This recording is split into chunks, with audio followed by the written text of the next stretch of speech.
இப்னுல் கையிம் ரஹ்மத்துல்லாஹி அலைஹி கூறுகிறார், காலையில் நபி ஸல்லல்லாஹு அலைஹி வஸல்லம் தங்களது மக்களுக்கு இந்த விடயத்தை அல்லாஹ் காட்டிய மாபெரும் அத்தாட்சிகளை அறிவித்தார்கள்.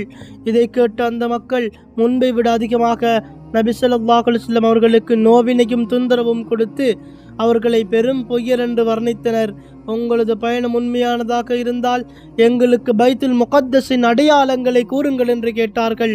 அல்லாஹ் நபி ஸல்லல்லாஹு அலைஹி வஸல்லம் அவர்களின் கண்முன் பைத்துல் முகத்தஸை காண்பிக்கவே நபி அவர்கள் அந்த மக்கள் கேட்ட அடையாளங்களை அப்படியோ கூறினார்கள். அதில் எதையும் அவர்களால் மறுக்க முடியவில்லை. நபி அவர்கள் மிஹராஜ் போகும் வழியில் சந்தித்து வியாபார கூட்டத்தையும் அது எப்போது மக்காவிற்கு வரும் என்பதையும் அவர்களது காணாமல் போன ஒட்டகத்தை பற்றியும் மக்காவாசிகளுக்கு அறிவித்தார்கள். நபி ஸல்லல்லாஹு அலைஹி வஸல்லம் அவர்கள் எவ்வாறு கூறினார்களோ அனைத்தும் அவ்வாறே நடந்தன. இருப்பினும் இந்த உண்மையை ஏற்றுக்கொள்ளாத அவர்கள் நிராகரிக்கவே செய்தார்கள். சத்தியத்தை விட்டும் வெகு தூரம் விலகியே சென்றார்கள். ஆதாரம் சஹீஹுல் புகாரி, சஹீஹுல் முஸ்லிம், ஜாதுல் மஆத். மக்கள் இந்த நிகழ்ச்சியை பொய்யென்று மறுத்து கூறிய போது அபூபக்கர் ரலியல்லாஹு அன்ஹு இந்த நிகழ்ச்சியை உண்மை என்றும் சத்தியம் என்றும் ஏற்றுக்கொண்டதால் தான் அவர்களை சித்தீக், வாய்மையாளர் என்று அழைக்கப்பட்டது. ஆதாரம் இப்னு ஹிஷாம்.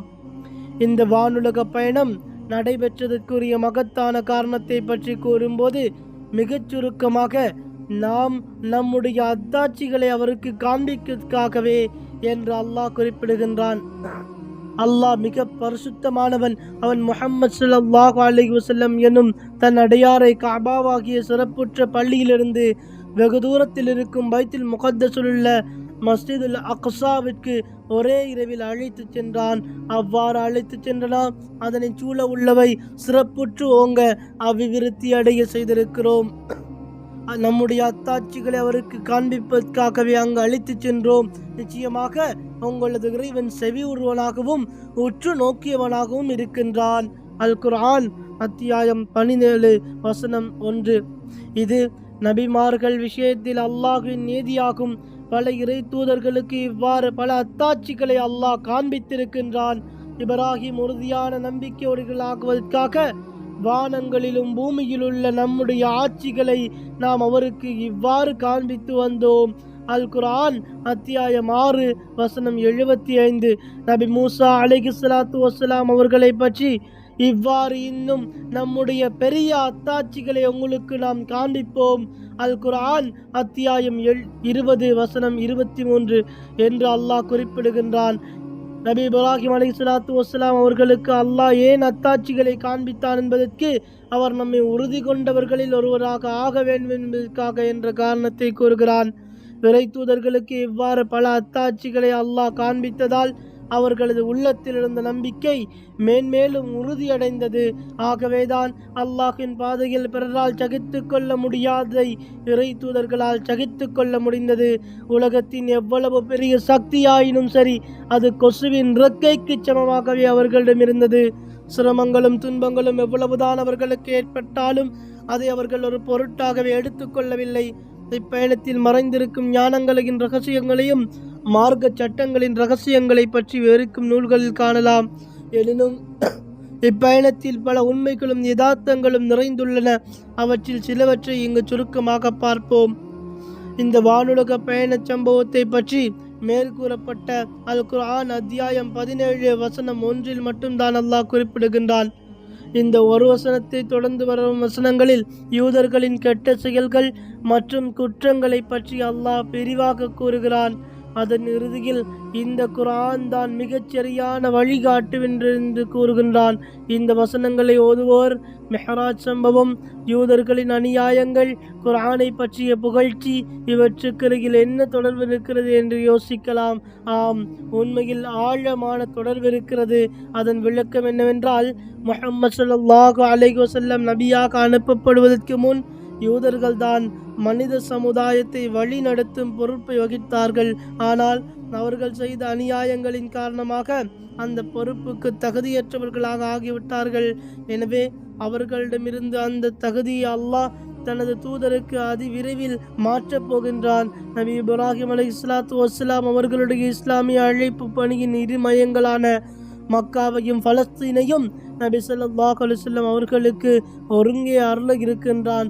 மோசடி, குற்றம், வரம்பு மீறுதல் ஆகியவற்றையே தங்களது குலத்தொழிலாக கொண்ட சமூகத்திடமிருந்து ஆன்மீக வழிகாட்டலின் தலைமைத்துவத்தை பறித்து நன்மைகளையே நோக்கமாக கொண்ட சமுதாயத்திற்கு அல்லாஹ் அருள இருக்கின்றான் என்பதை நபி ஸல்லல்லாஹு அலைஹி வஸல்லம் அவர்களின் மக்காவிலிருந்து பைத்துல் முகத்தஸுக்கு அழைத்துச் செல்லப்பட்ட இந்த நிகழ்ச்சி உறுதி செய்தது. மக்காவின் தெருக்களிலும் மலை ஓரங்களிலும் விரட்டி அடிக்கப்பட்டு கண்ணியம் இழந்து சுற்றி வரும் ஒருவருக்கு இந்த தலைமைத்துவம் எப்படி கிடைக்கும்? அதாவது இஸ்லாமிய அழைப்பு பணியின் முதல் கட்டமான இந்த சிரமமான காலம் வெகு விரைவில் முடிந்து முற்றிலும் மாறுபட்ட ஒரு புதிய காலகட்டம் தொடரப்போகிறது என்பதையே நபி ஸல்லல்லாஹு அலைஹி வஸல்லம் அவர்களின் இந்த நிகழ்ச்சி குறிப்பிடுகிறது. இதையே பின்வரும் வசனங்களும் உறுதி செய்கின்றன. அந்த வசனங்களில் அல்லாஹ் இணை வைப்பவர்களை மிக தெளிவாகவும் கடுமையாகவும் எச்சரிக்கை செய்கின்றான். ஓர் ஊரை அவ்வூராரின் தீய செயலின் காரணமாக நாம் அழித்து விட கருதினால் அதில் சுகமாக வாழ்பவர்களை நாம் ஏவுகிறோம். அவர்கள் அதில் விஷமம் செய்ய ஆரம்பித்து வருகிறார்கள். பின்னர் அவர்கள் மீது தம் வாக்கு ஏற்பட்டு அவ்வூரை நாம் தம் அடியோடு அழித்து விடுகிறோம். நூஹுக்கு பின்பு நாம் எத்தனை வகுப்பாரை அவர்களின் அநியாயத்தின் காரணமாக அழித்திருக்கிறோம். தன் அடியார்களின் பாவங்களை அறிந்து கொள்வதற்கு உங்களது இறைவனை போதுமானவன், மற்ற எவரின் உதவியும் தேவையில்லை. அவன் அனைத்தையும் நன்கறிந்தவனும் உற்று நோக்கியவனாகவும் இருக்கின்றான். அல் குர்ஆன் அத்தியாயம் 17 வசனங்கள் 16-17. இதனால் வரை நிராகரிப்போருக்கு அவகாசம் கொடுக்கப்பட்டது. அவர்கள் நபி ஸல்லல்லாஹு அலைஹி வஸல்லம் அவர்களுக்கும் முஸ்லிம்களுக்கும் செய்த அநீதிகளை அல்லாஹ் பொறுத்து வந்தான்.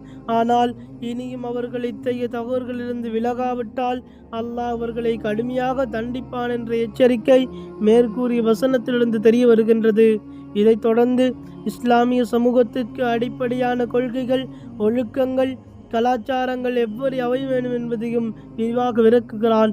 முஸ்லிம்களுக்கு அல்லாஹ் தனி நாட்டையும் அதிகாரத்தையும் கொடுக்கும் போது அவர்களது சமுதாயம் கடைபிடிக்க வேண்டிய சட்ட திட்டங்களை எல்லாம் அல்லாஹ் கூறுவது போன்றே இருக்கின்றது. இது மேலும் வெகு விரைவில் நபி ஸல்லல்லாஹு அலைஹி வஸல்லம் அவர்களுக்கு பாதுகாப்பான இடத்தையும் உலகத்தின் அனைத்து பகுதிகளிலும் இஸ்லாமிய அழைப்பு பணி விரிவாக்குவதற்கு ஒரு மையத்தையும் அல்லாஹ் தர இருக்கின்றார் என்பதை இந்த நிகழ்ச்சி சுற்றி காட்டுகிறது. இந்த காரணங்களின் அடிப்படையில் தான் நபி ஸல்லல்லாஹு அலைஹி வஸல்லம் அவர்களின் வானுலக பயண நிகழ்ச்சி மக்கா வாழ்க்கையின் இறுதியில் நடைபெற்றது. இதுவே ஏற்றமான சரியான சூழல் என்று நாம் கூறுகிறோம். அகாபாவில் நடைபெற்ற முதல் ஒப்பந்தத்திற்கு முன் அல்லது முதலாவது இரண்டாவது ஒப்பந்தங்களுக்கு இடையில் இந்த நிகழ்ச்சி நடைபெற்றது. பின்வரும் செய்திகளில் அந்த ஒப்பந்தங்களின் விவரங்களை பார்க்க இருக்கிறோம்.